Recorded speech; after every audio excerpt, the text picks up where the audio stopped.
Buenas tardes, profesor. El día de hoy realizaremos las pruebas de presión al sistema de frenos de la motoniveladora M16. Para este caso, mi grupo está conformado por Miguel Arminta Maza, Cristian Barzola y Arteda Romero. Y el que les habla, soy Alexander Ávila Mesa. Bueno, las pruebas que vamos a realizar van a ser las siguientes. La primera prueba será la prueba alta de la bomba, la cual la realizaremos en neutro y acelerando a tope. La siguiente prueba va a ser la de la presión marginal, la cual se va a conseguir de la diferencia entre la presión de la bomba y la presión de señal. Por eso vamos a tener que hacer ciertas configuraciones en el ITI que más adelante explicaremos. Bueno, la tercera prueba consiste en la presión de servicio. Esto lo vamos a ver en cada lado de la llanta, tanto derecho como izquierdo. Y la cuarta prueba es para ver cuánto está cargado los acumuladores con las válvulas de Q-TON es para ver qué tan lleno está el acumulador y Q-TOP es para ver si necesita ser llenado.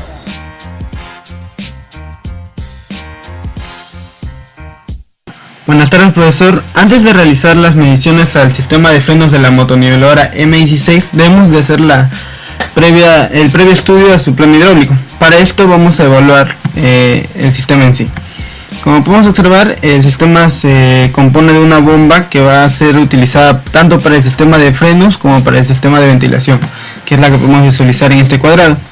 Esta bomba es de desplazamiento volumétrico variable, es de pistones axiales y cuenta con una válvula de flujo, que es la que podemos observar aquí, y una válvula de corte, que es la que se encarga de, cuando las presiones son excesivas, liberar la presión, desangular la bomba para evitar que el caudal siga mandándose o siga aumentando. Realizando el seguimiento del camino que sigue el flujo de la bomba de ventilación y de frenos, vamos a ver que se va al sistema de frenos en sí, que vendría a ser el que se encuentra dentro de este cuadrado. Aparte del sistema de frenos, también contamos con el sistema de ventilación, que es el rectángulo pequeño que podemos observar aquí abajo. Y bueno, para poder explicar el plano debemos antes saber primero cuáles son sus partes. En este caso podemos observar que luego el fluido va a pasar hacia los acumuladores, que como sabemos que están accionados por nitrógeno, van a estar pintados de color morado.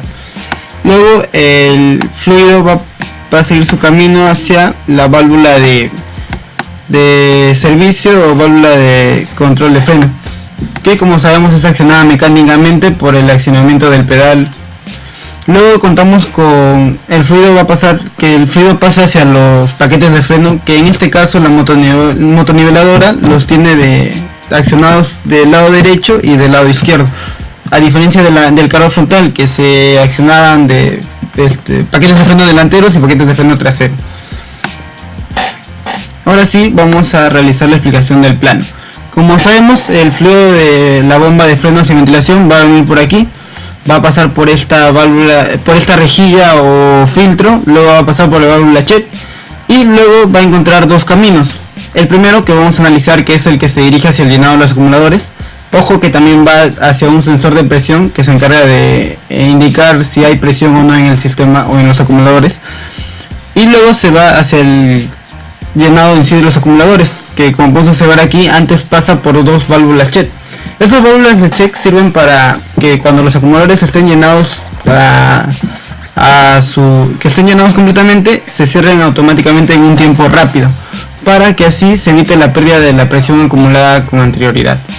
El hecho de no tener estos resortes puede implicar o puede verse reflejado en la pérdida de presión de estos acumuladores, ya que el cerrado se va a producir de manera más lenta y va a producir la pérdida del fluido.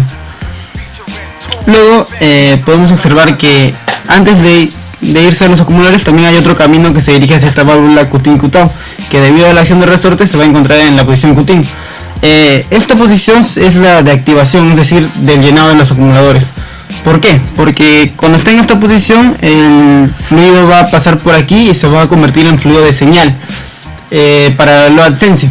Además también sirve de señal para esta válvula de priorización, que debido a la acción del resorte sumado a esta presión de señal va a vencer a la otra presión que viene de la bomba y va a hacer que el fluido que va a pasar hacia el ventilador sea mínimo o sea casi nulo. También contamos con otra conexión en este codo que se encarga del fluido para el ventilador, que va a pasar antes por una válvula, por una estranguladora. Debido a la acción de esta estranguladora, el fluido que va a pasar hacia el ventilador va a ser muy mínimo, por lo cual los giros o RPMs que produzca este motor del ventilador van a ser pocos. En esta parte también podemos observar que tenemos una toma de presión, que es donde vamos a realizar más adelante las mediciones, y también contamos con el motor en sí y una válvula Chet.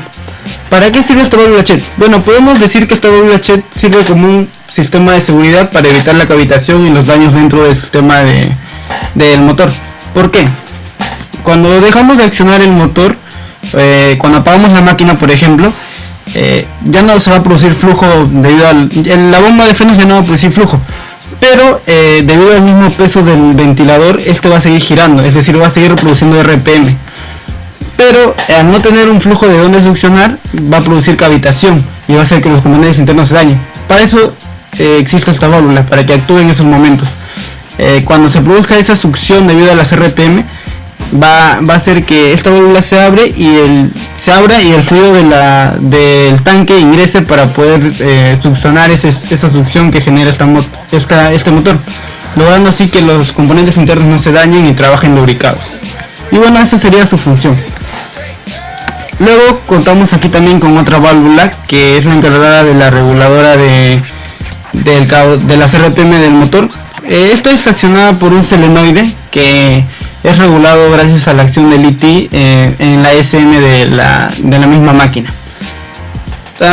Para realizar las mediciones más adelante vamos a ver que vamos a jugar con la regulación de este solenoide, pero eso lo veremos en su debido momento. Continuando con la explicación, como ya sabemos, anteriormente hemos estado viendo el estado de llenado de los acumuladores, pero ¿qué pasa cuando estos ya se llenan? Cuando estos se llenan y se encuentran a su presión máxima, vamos a pintarlo de acá de rojo para señalarlo, sabemos que estas dos válvulas se van a cerrar, y al cerrarse significa que la presión ya va a ser máxima. Al ser la presión máxima, la presión de señal, que también podemos observar aquí, va a vencer el resorte de la válvula Q-in-Q-out, haciendo que esta válvula cambie de posición. ¿A qué posición va a cambiar? Va a cambiar a la posición Q-out, que vendría a ser la posición también conocida como de desactivación del llenado de los acumuladores. En esta posición, ¿qué es lo que cambia? Ya no va a haber un fluido de señal para la load sense. Esto quiere decir que tampoco va a haber fluido para la válvula de priorización. Entonces solamente vamos a tener la fuerza del resorte que va a competir contra la fuerza del caudal de la bomba. Entonces la presión de la bomba va a ser mayor a la del resorte, haciendo que se priorice el llenado del sistema de ventilación, haciendo que el fluido prácticamente todo se dirige hacia este motor del ventilador. Y esto es lo adecuado, ya que cuando los acumuladores están llenos ya no queremos que priorice el sistema de frenos, sino que el que trabaje más sea el de ventilación.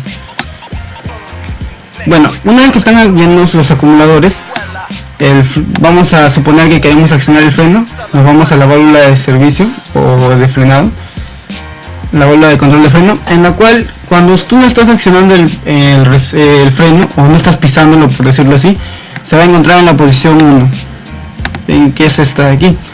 En esta posición podemos observar que el fluido de los acumuladores se encuentra restringido, es decir, no hay un paso hacia los paquetes, y el fluido que supuestamente debe estar en los paquetes, o habrá estado antes cuando se ha producido algún frenado, tiene un retorno a tanque. Supongamos que queremos accionar el freno. Estas válvulas van a cambiar de posición a la posición 2. Como ya mencioné anteriormente, estas válvulas son accionadas mecánicamente. Y al estar en esta posición, ¿qué va a suceder? El paso del fluido de los acumuladores va a permitirse hacia los paquetes de freno, realizando así el frenado del sistema. Cuando se acciona, podemos observar que hay un acumulador que se va a ir hacia el paquete de frenos derecho y otro hacia los paquetes de freno izquierdo. Cuando se deja de accionar el freno, es decir, cuando se saca el pie del pedal, la válvula por acción del resorte va a volver a su posición inicial. En esta posición, para evitar que se siga manteniendo el frenado del equipo, va a haber un retorno a tanque, y así va a hacer que los paquetes de freno se despresuricen, o sea, se pierde la presión que ya anteriormente se había ingresado y la máquina pueda funcionar correctamente sin ningún problema. Cabe resaltar que, como podemos observar aquí, también tenemos otras dos tomas de presión que más adelante las vamos a usar para nuestras pruebas que vamos a realizar. Y básicamente ese sería el funcionamiento del plano hidráulico.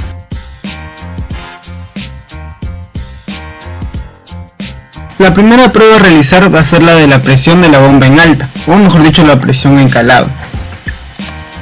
Bueno, para poder realizar esta medición, primero debemos identificar la toma de presión, la cual se encuentra en el manifold de servicio de freno y ventilación, que está en la parte posterior izquierda de la motoniveladora. Es el que se encuentra dentro de este círculo rojo, en el cual vamos a poder introducir nuestro manómetro o theta gauge. Luego, como siguiente paso que nos indica el manual del fabricante, debemos de desconectar el solenoide de velocidad del ventilador. Esto para que no haya una oposición al paso del fluido de señal por este camino. Luego el procedimiento sería encender el equipo, colocar en neutro y acelerar para las mediciones. Cabe resaltar que antes de esto debemos de tener en claro que la medición se debe hacer con el equipo a temperatura, es decir, más o menos a 60 grados por ahí. Luego, importante, atención, durante este procedimiento de prueba, el funcionamiento del motor por más de un minuto puede dañar la bomba. Como estamos haciendo la presión en alta, o como por decirlo así, en calado, no podemos hacer que dure mucho tiempo, por lo cual no debemos excedernos del minuto. Los resultados obtenidos fueron que la presión medida es de 2800 psi y la del fabricante es de 3125, más con un rango de tolerancia de 30 psi. Como podemos observar, nuestra presión está fuera del rango. ¿Qué se hace en estos casos? Bueno, en este caso las acciones correctivas serían ubicar la bomba de brake and fan, que vendría a ser la bomba de frenos y de ventilación, la cual se ubica en la parte posterior, exactamente debajo del chasis, y ubicar la válvula de corte de esta bomba, que es la que se observa en esta parte, en el número 6. Vamos a encontrar que va a haber una contratuerca y se debe aflojar. Luego de aflojar esta contratuerca debemos de ajustar el tornillo, ya que como vemos nuestra presión es menor a la que nos exige el fabricante. Entonces, para aumentar esta presión debemos de ajustar el tornillo de regulación hasta llegar al valor adecuado. Esto se va a hacer tanteando y luego se debe realizar las mediciones hasta llegar a la correcta. Prueba número 2. La segunda prueba que se nos dejó realizar es la presión de la válvula de descarga o servicio. Para este caso debemos de identificar la toma de presión, que se encuentra en la parte posterior de la motoniveladora, exactamente en el lado derecho e izquierdo entre las dos ruedas, en el bastidor, como se puede observar en este círculo rojo. Vamos a contar con dos tomas de presión que, como ya mencionamos en la explicación del plano hidráulico, este sistema de frenos se encarga del accionamiento de los paquetes derecho como el izquierdo, a diferencia del cargador frontal que se encargaba de delantero y posterior. Es importante al identificar la toma de presión que antes de colocar el manómetro debemos de eliminar la presión del sistema de frenos. ¿Cómo se hace esto? Se realiza pisando el freno repetidas veces. El manual nos especifica que debemos de pisar aproximadamente unas 110 veces, pero al llevarlo a la práctica nos dimos cuenta de que esta cantidad de veces no es la adecuada, ya que el sistema se sigue manteniendo la presión aproximadamente unos 15 psi. Entonces lo que recomendamos es realizar unas 30 o 40 pisadas más para asegurarnos completamente de que el sistema va a estar con una presión de cero. Luego de encontrar las tomas de presión, debemos de medir la presión, colocar los manómetros y medir la presión antes de encender el equipo. Y esta presión, según el fabricante, nos debe salir 0 psi. Luego debemos encender el equipo y tomar las mediciones al accionar el pedal de freno. Cuando accionamos el pedal de freno, según el fabricante, nuestras mediciones deben ser de 850 psi con una tolerancia de 50 psi.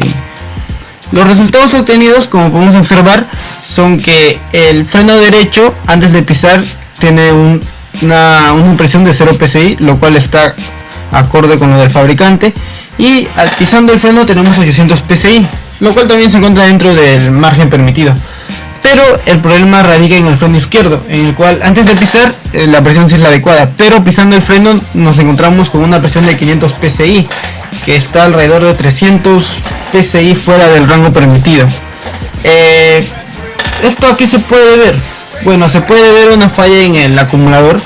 Puede que el acumulador izquierdo se encuentre con el gas se encuentre ya desgastado, es decir, ya haya habido una fuga de ese gas, y por lo cual la fuerza de empuje no sea lo suficiente para generar la presión adecuada.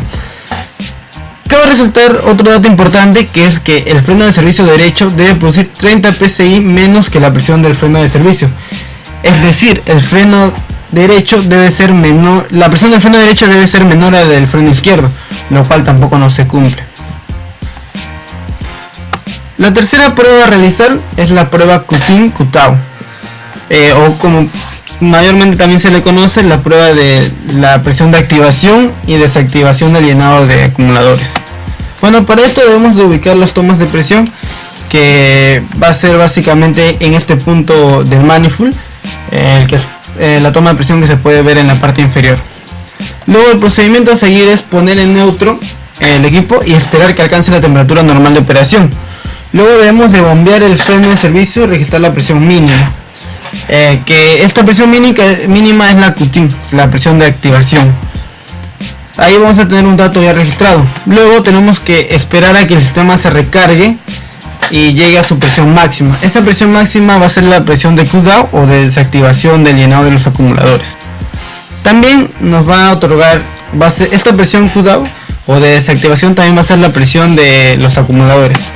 Entonces los resultados obtenidos tenemos de que la presión de Cutin o de activación está de 1450 psi y se encuentra dentro de la especificada por el fabricante. La presión Kutau, que es de desactivación, también está dentro del margen especificado por el fabricante, que es de 2250 psi. Y la de los acumuladores es la misma, ya que, como mencioné anteriormente, se comparten. Entonces encontramos que en esta prueba todos los resultados obtenidos están dentro del margen. La última prueba a realizar es la prueba de presión marginal. Para esto debemos de identificar los dos puntos de toma de presión, que en este caso sería uno en el manifold, que vendría a ser aquí vamos a poder medir la presión de la bomba en sí, y otra en la bomba de freno y ventilación, que se encuentra en la parte posterior de la motoneuradora, exactamente en la parte inferior, y esta va a ser la presión de la señal, ya que, como sabemos, la presión marginal es la resta o la diferencia entre la presión de la bomba y la presión de la señal. Bueno, después de calcular esto debemos de hacer una configuración en el IT, la cual es la siguiente. Para realizar la prueba de la presión marginal de la bomba de frenos, debemos de antes hacer una previa configuración en el SM de la computadora. Para eso debemos de usar el IT. Una vez que tenemos ya hecha la comunicación entre el IT y la computadora de la motoniveladora, venimos acá al programa. En el programa debemos de dar clic en la opción de diagnóstico y en pruebas de diagnóstico. Una vez que ingresamos aquí, esperamos que cargue y nos vamos en la parte de C1316M, parámetros de anulación. Esperamos que cargue y nos vamos a dar cuenta que vamos a encontrarnos acá con la opción de derivación del ventilador del motor. Según lo que nos especifica el fabricante, debemos de configurarlo a un valor del 50% para ver que el valor nos salga el adecuado. Lo damos y una vez que tenemos este porcentaje debemos esperar que cargue. Una vez que tenemos esto, no debemos olvidar de que la máquina debe estar a cierta temperatura, la cual es 60 grados. Es decir, debemos encender el motor, esperar cierto tiempo hasta que llegue. ¿Y cómo vamos a calcular esta medida? Lo vamos a hacer con la ayuda de un pirómetro. Luego de haber realizado las configuraciones previas en el IT y de esperar que la máquina llegue a su temperatura de trabajo ideal, que es 60 grados, se debe de operar la máquina en alta en vacío, es decir, acelerando, y realizar las mediciones de la presión de bomba y la presión de señal, las cuales son de que la presión de bomba es de 340 psi y la presión de la señal es de 52 psi. Luego la diferencia de estas dos nos va a dar la presión marginal, la cual es 288 psi, y la presión marginal según el fabricante es de 260 psi.